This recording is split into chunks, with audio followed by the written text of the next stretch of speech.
ఓం సాయిరాం. బాబా భక్తులందరికీ కూడా నమస్కారం అండి. అందరూ కూడా సుఖంగా సంతోషంగా ఎప్పుడూ కూడా ఆనందంగా ఉండాలి అని చెప్పి ఆ బాబాగారి తరపున నేను కూడా మనస్ఫూర్తిగా కోరుకుంటున్నాను. ఈరోజు బాబాగారు అందించే సందేశం ఏంటి అంటే కనుక, తల్లి, ఇది నీ విషయంలో జరిగి తీరుతుంది.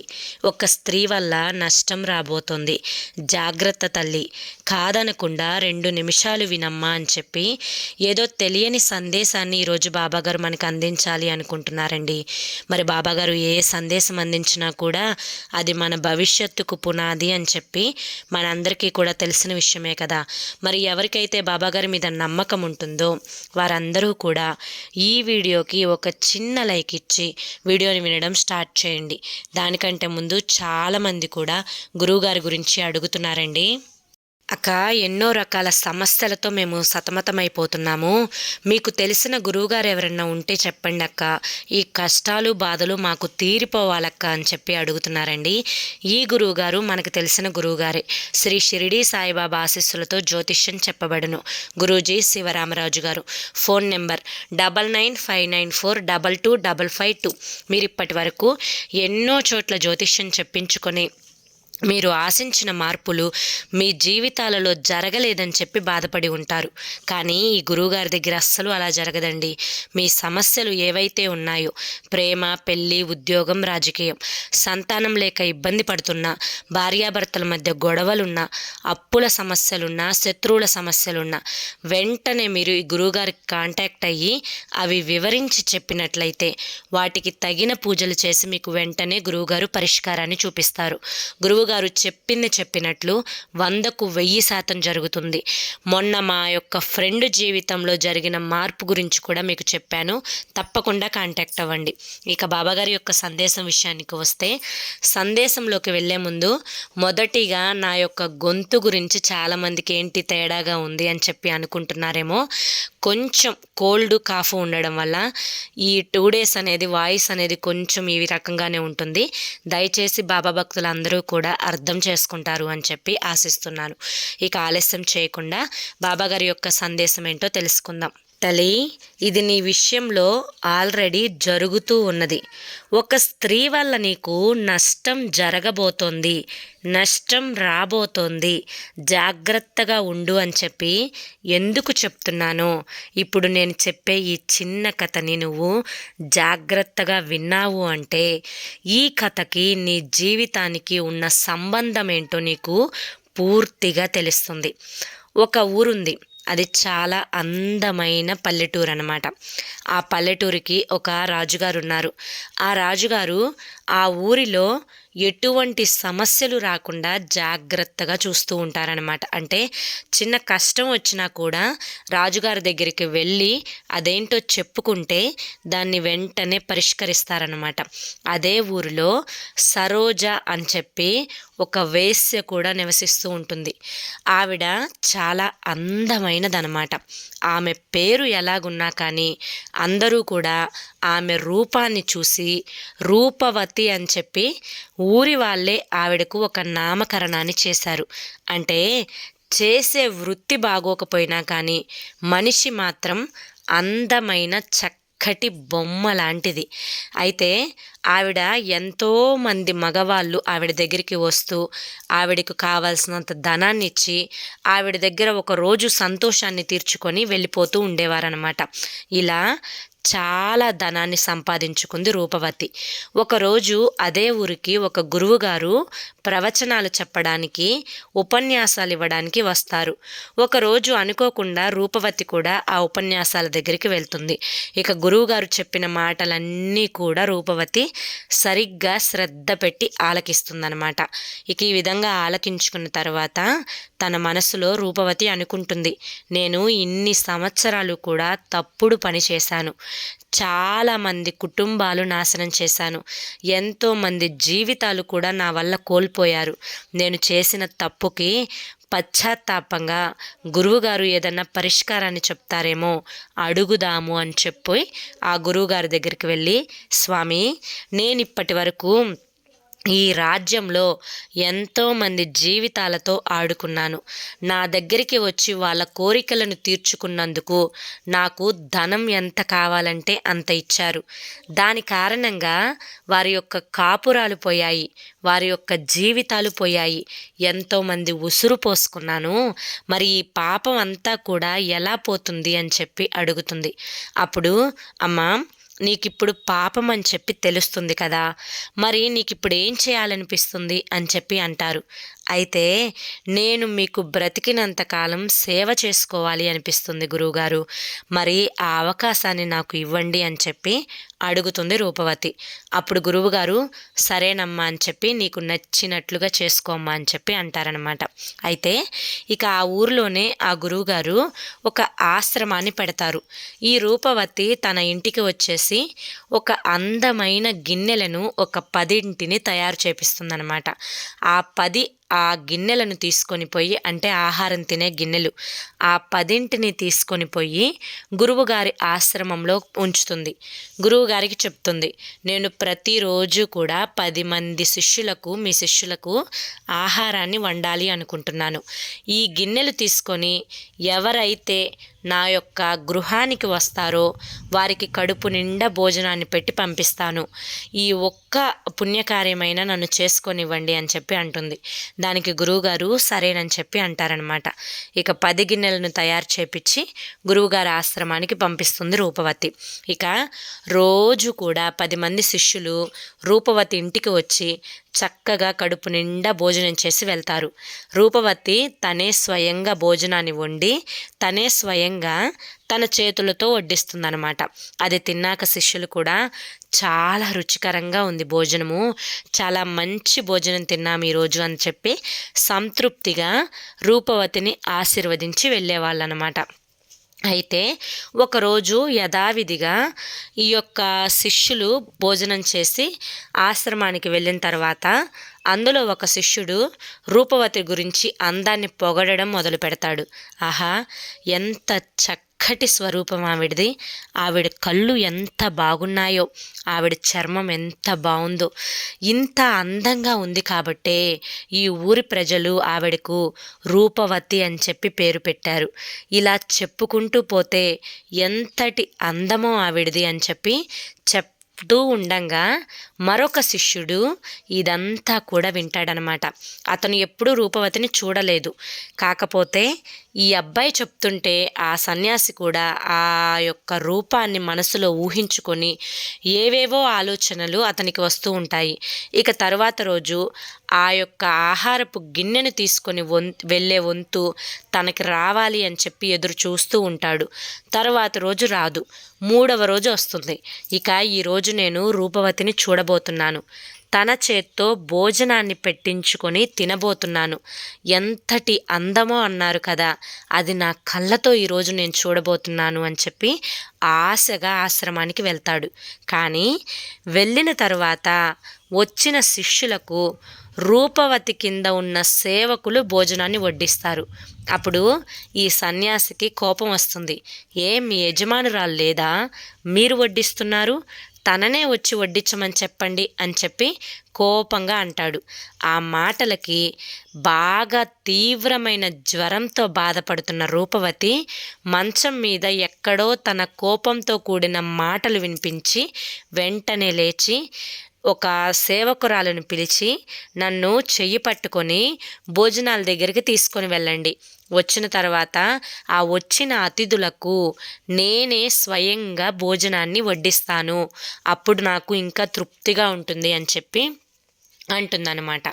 అప్పుడు ఆ యొక్క సేవకురాలు రూపవతిని చేత్తో పట్టుకొని ఆ భోజనం వడ్డించే శాలకు తీసుకొని వెళ్తుంది. తరువాత ఆ సన్యాసి రూపవతిని చూస్తాడు. ఆహా, నిజంగానే ఎంత అందంగా ఉంది, ఈవిడ అనారోగ్యంతో ఉన్నప్పుడే ఇంత అందంగా ఉంది అంటే కనుక ఆరోగ్యంగా ఉండి ఒక మంచి పట్టుచీర కట్టుకొని అందమైన నగలు పెట్టుకొని తన కళ్ళకు కాటుక పెట్టుకొని మంచిగా కుంకుమను ధరించి మంచి వస్త్రాలను ధరించి ఉంటే ఈవిడ అందం నిజంగా వర్ణనాతీతం. ఎంత బాగుందో ఈవిడ అని చెప్పి అనుకుంటూ ఉంటాడనమాట. అలా అనుకొని తన చేత్తో, అంటే రూపవతి చేత్తో వడ్డించిన భోజనాన్ని గిన్నెలోకి పెట్టించుకొని తన గుర్తుగా ఆ భోజనాన్ని ఆశ్రమానికి తీసుకొని వెళ్తాడనమాట. ఇక వెళ్ళిన దగ్గర నుంచి కూడా ఆ శిష్యుడికి రూపవతి గురించే ఆలోచనలు. రూపవతిని మర్చిపోలేకపోతాడు. ఆ యొక్క అందమైన ఆ మొహాన్ని తలుచుకొని తను ఇక భోజనం మానేస్తాడు, తను ధ్యానం మానేస్తాడు, నలుగురు శిష్యులతో కలిసి మాట్లాడడం మానేస్తాడు, ఒంటరిగా కూర్చుంటాడు, ఒంటరిగా పడుకుంటాడు. ఇదే కొన్ని రోజుల పాటు జరుగుతూ ఉంటుందన్నమాట. ఇక ఒకరోజు రాజ్యానికి ఒక శిష్యుడు వచ్చి రూపవతి చనిపోయింది అని చెప్పి వార్తని చెప్తాడనమాట. ఆ రాజు ఊరు వాడ అంతా కూడా దండోరా వేపిస్తాడు, రూపవతి చనిపోయింది అని చెప్పి. ఇక రాజు తనే స్వయంగా గురువుగారి దగ్గరికి వచ్చి ఇలా మీ యొక్క ఆశ్రమంలో భోజనం వడ్డించే ఆ రూపవతి చనిపోయింది అని చెప్పి గురువుగారికి చెప్తాడనమాట. ఇక అప్పుడు గురువుగారు రాజుకి ఒక ఆదేశాన్ని చెప్తారు.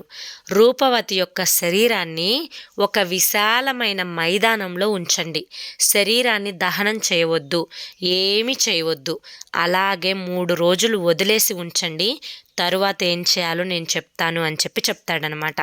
ఇక గురువుగారి మాటలకి తగ్గట్టుగానే రాజుగారు ఒక విశాలమైన మైదానంలో రూపవతి యొక్క శవాన్ని ఉంచుతాడనమాట.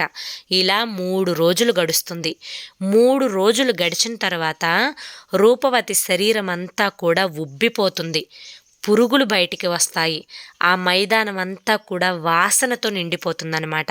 ఇక 3 రోజుల తర్వాత రాజుగారి దగ్గరికి వచ్చి గురువుగారు, ఊరు వాడ అంతా కూడా చాటింపు వేయించండి, అందరూ కూడా రూపవతి యొక్క శవాన్ని వచ్చి దర్శించుకోవాలి అని చెప్పి, అలా దర్శించుకోని వారికి శిక్ష అమలు చేస్తాము అని చెప్పండి అని చెప్పగా అదే ఊరంతా కూడా సాటింపు వేయిస్తారు. సాటింపు వేయించిన తర్వాత ఊర్లో ప్రజలందరూ కూడా బయలుదేరతారు. ఇక ఈ విషయము అక్కడ దిగులు వేసుకున్నాడు కదా రూపవతి గురించి, భోజనం కూడా మానేసిన శిష్యుడికి కూడా తెలుస్తుంది. తను కూడా లెగిచి నిదానంగా తన యొక్క శరీరం సహకరించకపోయినా రూపవతిని చూడాలి అన్న యొక్క ఆ విషయం మనసులో పడంగానే కొంచెం శక్తి పుంజుకుంటుంది అతని శరీరంలో. రూపవతి గుర్తుగా తెచ్చుకున్న ఆహారంలో పురుగులు, చీమలు, కుళ్ళిపోయిన వాసన వచ్చి ఆ శరీరాన్ని చూసి అతనికి 2 సార్లు వాంతులు కూడా అవుతాయి. అయినా కూడా ఆ యొక్క ఆహారాన్ని బయటపడవేసి పరుగున రూపవతి ఉన్న ఆ మైదానంలోకి వెళ్తాడు. ఇక అక్కడ గురువుగారు చెప్తారు, ఎవరైతే రూపవతితో గడపాలి అనుకుంటున్నారో వారు 1000 వరహాలు ఇచ్చి ఈరోజు రాత్రంతా కూడా రూపవతితో గడపండి అని చెప్తాడు. ఎవ్వరూ కూడా ముందుకు వెళ్ళరు. 500 వరహాలు ఇచ్చైనా గడపండి అని చెప్పి అడుగుతాడు. అయినా కూడా ఎవరు ముందుకు రారు. 200 వరహాలు అని చెప్తాడు. అయినా కూడా ఎవ్వరూ ముందుకు రారు. చివరికి గురువుగారే, నేనే 1000 వరహాలను ఎదురు ఇస్తాను, ఈరోజంతా రూపవతితో గడపండి అని చెప్తాడు. అయినా కూడా ఎవ్వరూ ముందుకు రారన్నమాట. ఇక ఇదంతా కూడా జరిగిన తర్వాత ప్రతి ఒక్కరూ కూడా ఈ రూపవతి బ్రతికి ఉన్నప్పుడు ఇతని శరీరం మీద, ఈవిడ శరీరం మీద మోహంతో ఎంతోమంది కాపురాలు తీసుకున్నారు, ఎంతోమంది ఆడబిడ్డల ఉసురు పోసుకున్నారు, ఎంతోమంది కష్టపడి సంపాదించుకున్న సొమ్మును తెచ్చి ఈవిడికి ఎదురు పెట్టి ఆవిడని సంతోషపెట్టి మీరు సంతోషపడ్డారు. చివరికి అదే శరీరంతో మళ్ళీ గడపమంటే గడపను అంటున్నారు. ఈ యొక్క పాడైపోయిన శరీరం కోసం ఎవ్వరూ ముందుకు రారు అని చెప్పి నాకు తెలుసు. కానీ ఇది మీకెందుకు చూపిస్తున్నాను అంటే, ఏ శరీరం కోసం మోహం పెంచుకొని జీవితాలలో కష్టాలు తెచ్చుకుంటున్నారో ఆ శరీరం మీద ఎవ్వరూ కూడా అంత మోహాన్ని పెంచుకోకూడదు. ఎవరి జీవితాలు వాటి యొక్క ప్రాధాన్యతను తెలుసుకొని సంతోషంగా గడపాలి అని చెప్పిన తర్వాత అందరిలో ఉన్న ఈ ఎదురు చూస్తున్న శిష్యుడు ఎవరైతే ఉన్నారో ఆ శిష్యుడికు ఆ మాటలు అనేవి బాణాల్లా గుచ్చుకుంటున్నాయన్నమాట. నిజమే కదా, అనవసరంగా నేను మోహానికి పోయి రూపవతి మీద ఆశలు పెంచుకొని దిగులుతో ఇన్ని రోజులు గడిపాను. ఎలా అయితే ఆహారం పురుగులు పట్టిపోయిందో శరీరం కూడా చివరికి పురుగులు పట్టిపోయింది. ఏదీ శాశ్వతం కాదు అని చెప్పి శిష్యుడు తెలుసుకొని తరువాత తన దినచర్యను ధ్యానంతోటి దైవభక్తితోటి మంచిగా గడపడం సాగించాడనమాట. అయితే ఈ కథ ద్వారా బాబాగారు చెప్పాలి అనుకుంటున్న నీతి ఏంటి అంటే కనుక, తల్లి, ఇది నీ విషయంలో కనుక జరిగి ఉంటే ఏ స్త్రీ వల్ల నీకు నష్టం జరిగిందో అది శాశ్వతం కాదు అని చెప్పి తెలుసుకో. ఎవరి యొక్క ఉసురు పోసుకునే ప్రయత్నం చేయకు. ఎందుకంటే నీకు నీ యొక్క అర్ధాంగి, నీ యొక్క భార్య నీకు చాలా ముఖ్యం. మంచైనా చెడైనా ఆపదలోనైనా కష్టంలోనైనా నీ తోడుగా ఉండేది కేవలం నీ భార్య బిడ్డలు మాత్రమే. కనుక ఏ స్త్రీ వల్ల నువ్వు నష్టపోయి నీ కుటుంబాన్ని నష్టపరుచుకోకు. ఎందుకంటే ఇదే ఇప్పుడు ప్రస్తుతం సమాజంలో జరుగుతుంది. ఏది శాశ్వతం కాదు. ఈ శరీరం అనేది చనిపోయిన తరువాత 3 రోజులకు కుళ్ళిపోయి పురుగులు ఎలా బయటికి వస్తాయో అటువంటి శరీరాల మీద మోహం పెంచుకొని అనవసరంగా ఆనందకరమైన జీవితాలలో దయచేసి కన్నీరును నింపుకోకండి అని చెప్పి బాబాగారు మనకి చెప్పాలి అనుకుంటున్నారు. ఇది అందరినీ ఉద్దేశించి చెప్పబడింది కాదు, కొంతమందిని ఉద్దేశించి మాత్రమే చెప్పబడింది. అది కూడా బాబాగారు తన బిడ్డలు ఆనందంగా ఉండాలి అని చెప్పి, కష్టాల సుడిగుండంలో తన బిడ్డలు పడిపోకుండా ఎప్పుడూ కూడా ఆనందంగా ఆరోగ్యంగా ఉండాలి అని చెప్పి బాబాగారు ముందుగానే ఒక సందేశాన్ని మనకి ఈ రూపంలో పంపించారు. మరి ఈ యొక్క సందేశంలో ఉండే ఆంతర్యం ఏంటో మీ అందరికీ కూడా అర్థమైంది అనుకుంటున్నాను, నచ్చింది అనుకుంటున్నాను. అర్థమైంది, నచ్చింది అనిపిస్తే ఈ వీడియోకి ఒక చిన్న లైక్ ఇచ్చి కింద కామెంట్ సెక్షన్లో ఓం సాయిరామ్ అని చెప్పి టైప్ చేయడం మాత్రం మర్చిపోవద్దు. మొదటిసారి సాయి పిలుపు ఛానల్లోకి వచ్చినట్లయితే మన ఛానల్లో కింద బ్లాక్ కలర్లో సబ్స్క్రైబ్ అనే బటన్ ఉంటుంది. దాన్ని ప్రెస్ చేసి పక్కనే ఆల్ సింబల్ ఉన్న బెల్ని యాక్టివ్ చేసుకుంటే ప్రతిరోజు బాబాగారి సందేశాలు అనేవి మీకు నోటిఫికేషన్ రూపంలో వస్తాయి. అంతేకాకుండా మరికొంతమంది బాబా భక్తులకు వీడియోని షేర్ చేయడం కూడా మర్చిపోవద్దు. మరి రేపు మరొక మంచి సందేశంతో తప్పకుండా కలుసుకుందాం. అంతవరకు కూడా బాబా ఆశీస్సులు మీపై ఉండాలి అని చెప్పి మనస్ఫూర్తిగా కోరుకుంటూ సర్వే జన సుఖినో భవంతు. ఓం సాయిరామ్.